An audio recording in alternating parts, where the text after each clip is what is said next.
Whenever you want to communicate with someone via messages, you will either need one mobile operator or one internet connection, and you need to pay money, and you are also dependent on them.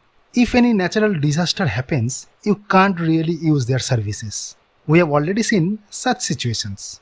We will be independent and we will be using a radio technology.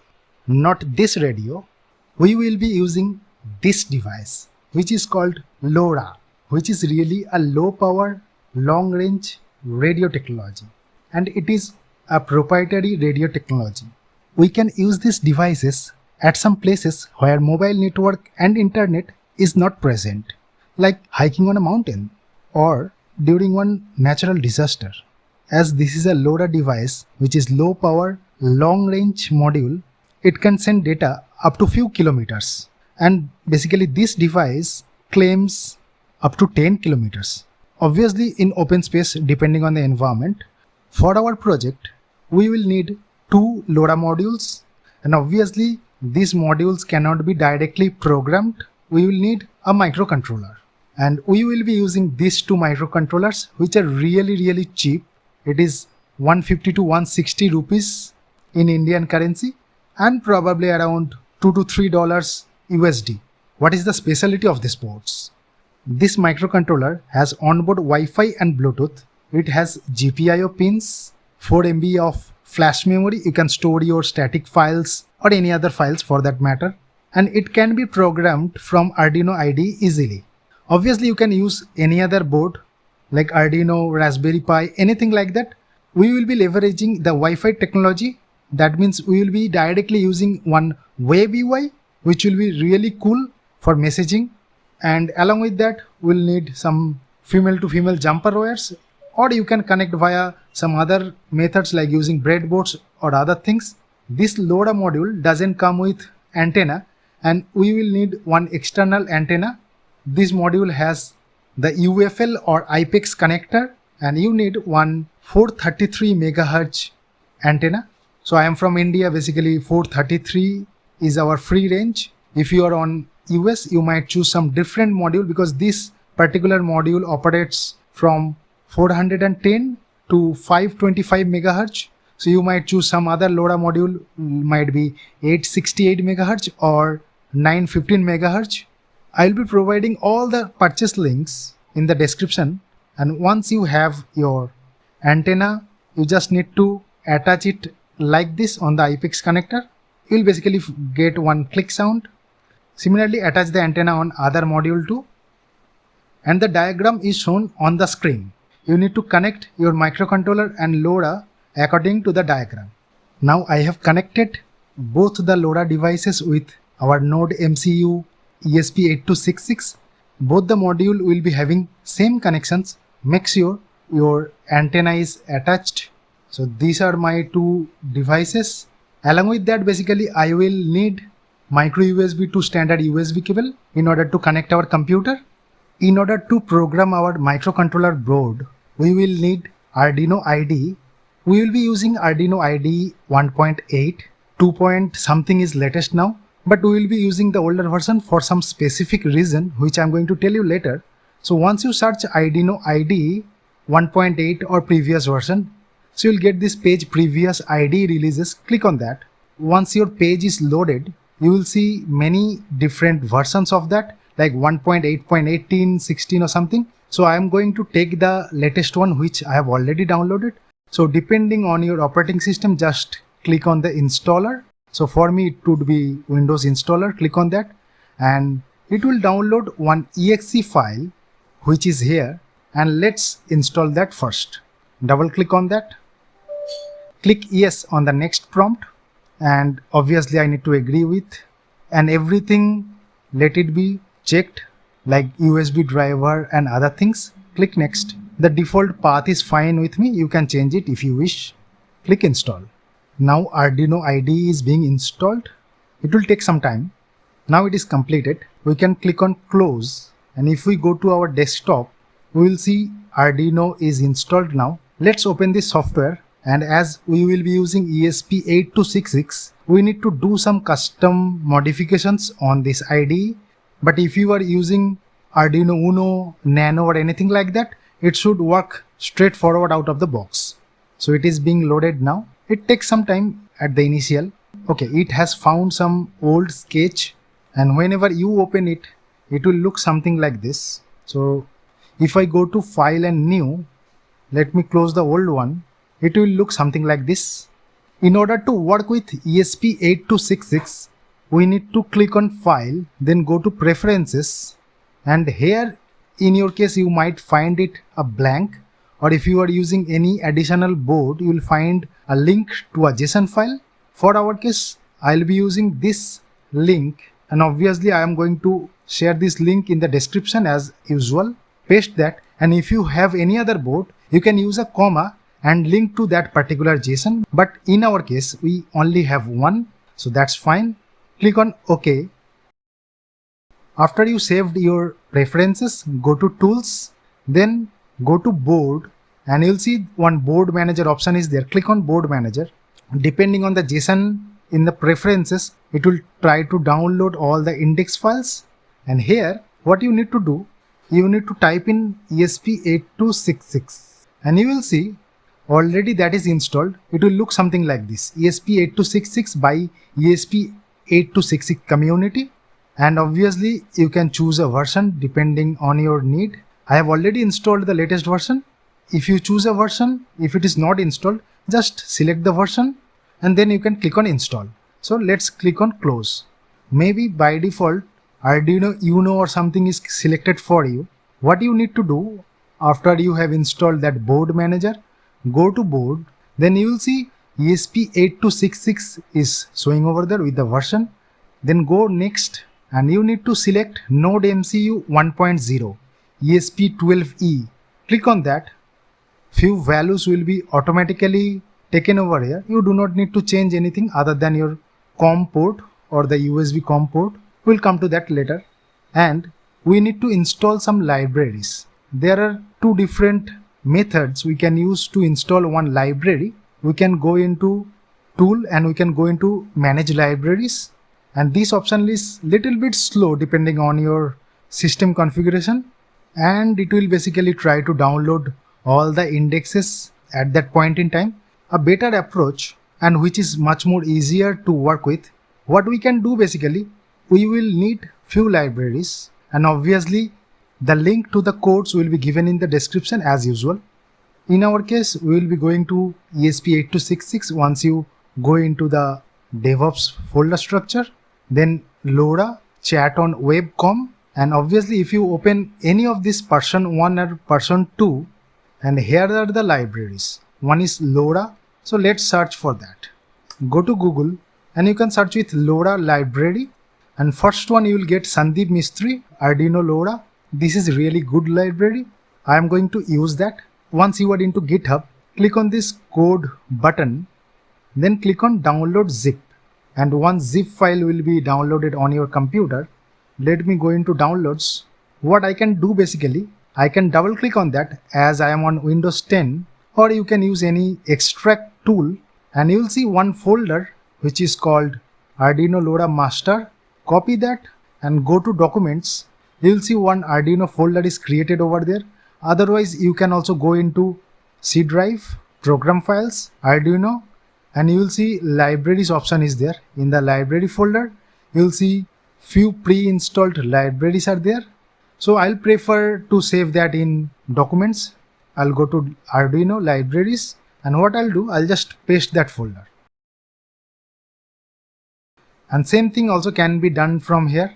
If you go into the library manager from IDE itself, and you can basically search for any library you want, and this window is really slow in the older versions. If you use 2 series, it is really fast. I'll not complain about that. And as you see, you will get many options. You can install anything from here. You can just click on install. But in our case, as we have directly copied the folder, we just need to relaunch our Arduino IDE and we will be fine. Similarly, we will need few more libraries like ESPAsyncWebServer. Maybe let's search for that again. And you get this GitHub, open in new tab, go to code button and download zip. Now it is downloaded. Let me go into downloads. Same approach, I'll copy this folder into the Arduino library. Just paste that over there. I need one more library which is ESPAsyncWebServer TCP. I have already downloaded that. Let me go into downloads. I need this folder, Arduino libraries. Paste that. Along with that, we will basically need a tool to store our static files like our HTML web page, JavaScript and CSS. Don't worry about that. We'll see how we can easily copy that. For that, what I will need, I'll go to Google. So once you search with ESP8266 LittleFS JAR, there are other options as well to upload that. You can check online. But this one is pretty easy and straightforward. Open that tab. If you see there is one releases button, click on this. And I'm going to take the latest one and just click on this zip, LittleFS zip. It is really small, 6.8 kilobytes. I'll go to downloads again. And if I open this LittleFS, I'll see basically one folder inside. Let me copy this folder. And again, I need to go to that Arduino folder. And I see only libraries folder is there. What I can do, I can click on a new folder button to create a new folder and I will name it as tools. And this thing can also be done in the installed directory, which is program files in C drive, but I am going to do it here. So tools, go inside, paste this, it is pasted. Go inside, you will basically see another folder called tool, and this is one jar file.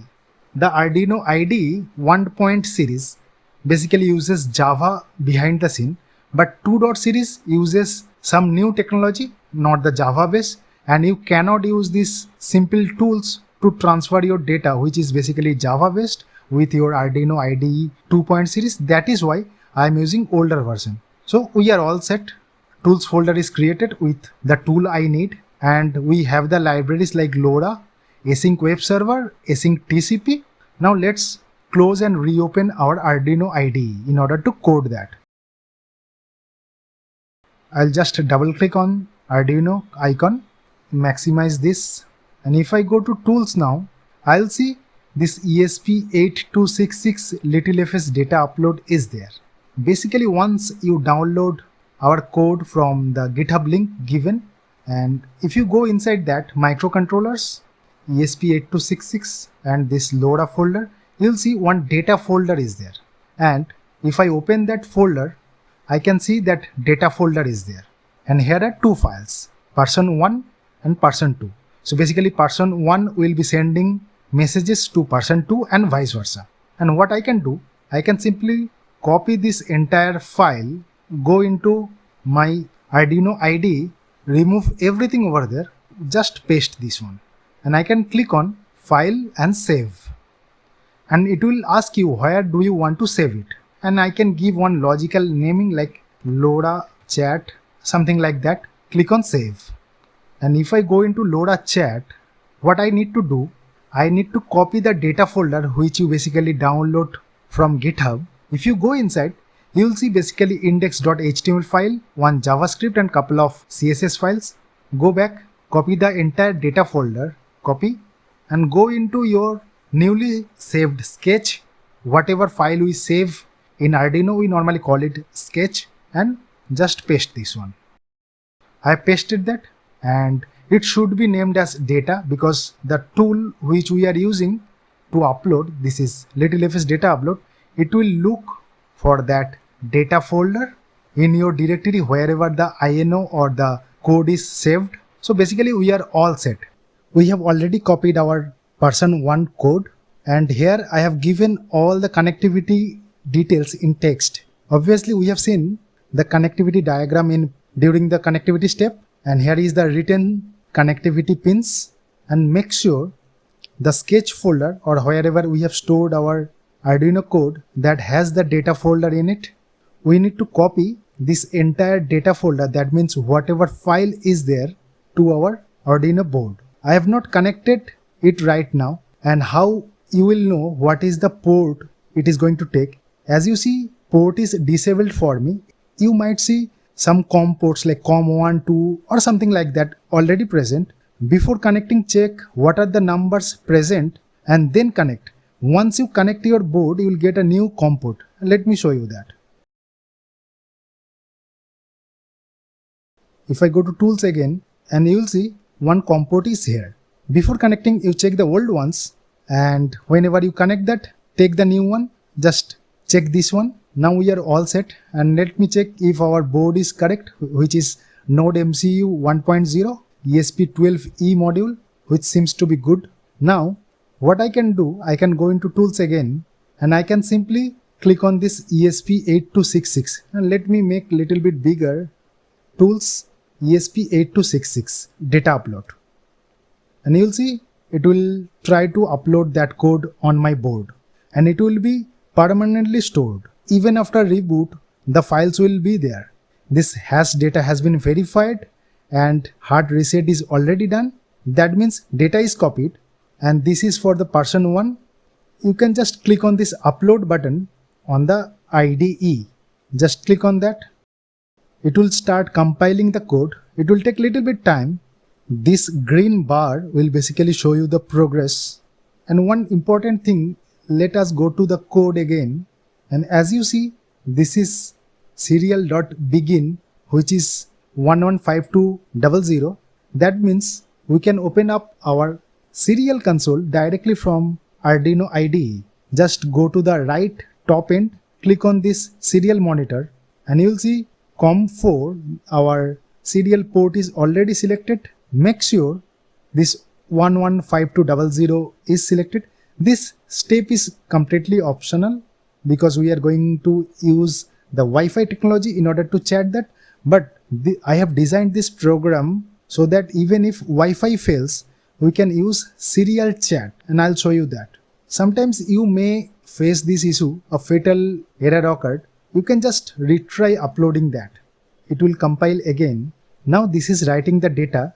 That means your actual program. Initially we have copied the static files, the WebUI basically, which is HTML, JavaScript and CSS. Now the program itself, or the brain of this particular project. And same message we got. That means it has been initialized. And let us go to the COM port now, and you'll see some messages like this. The similar step we have to do it on the second board as well. So what I'll do, I'll go to the person2 code, I'll copy that, and before that I'll basically remove my USB connection. As soon as I remove that, you'll see this is grayed out, and you can click on this clear output, minimize it. I'll be copying this person2 program. I'll go to the IDE again, I'll select all, I'll paste the new one, and I'll save it. It will be saved in the same directory. And if I go to tools, and I'll see that port is not connected. Let me connect that now. And as soon as I connect it, you'll see this serial monitor is not grayed out. That means the input button is working. What I'll do, I'll just go to tools again and data upload. Now my static file or this data folder is getting uploaded. Data upload is done. Then what I'll do, I will basically click on this upload button. Again it will compile and it will upload that code on the second module. It is writing the data and it is successful. Let's verify that on the port or the serial console. It is done. The second board is already powered on using this USB port. I am going to power on the first board using one mobile charger. I am not going to attach that to any computer. I just need one micro USB connector. That's all. I am going to power it on. Then what I will do, I'll basically change my Wi-Fi because this board has Wi-Fi, and in the program I have given some SSID, 2 for the second one, 1 for the first one, and password is same for both, but you can change your SSID and password, but SSID should be different for both of the modules in order to connect. Let us go to computer Wi-Fi now and let's connect to the second. Click on connect. It will ask you for a password which is 123456789. Let me verify that. Click next. Click no on this prompt, and I need to open up one browser. And if I go to the COM port, I'll see one IP address over there. Let me copy that, and this will be same for both of them. Let me click on that, and here you go. This is one chat window which I have created using HTML, JavaScript and CSS. And there is no internet connectivity, nothing. And similarly, let me connect my mobile now. And let me make it a little bit smaller.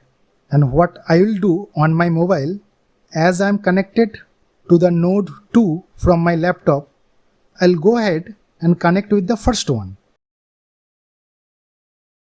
And this is my first one. And you will see no internet connection. That is obvious. And what I will do, I'll open up a new tab on my mobile browser. I'll go for 192.168.4.1 and here we go. On the left hand side, I have the Node 2 and on my mobile screen, I have Node 1. And let me send up one message. And here you go. I have received that hi directly on my laptop. And let me reply it from here.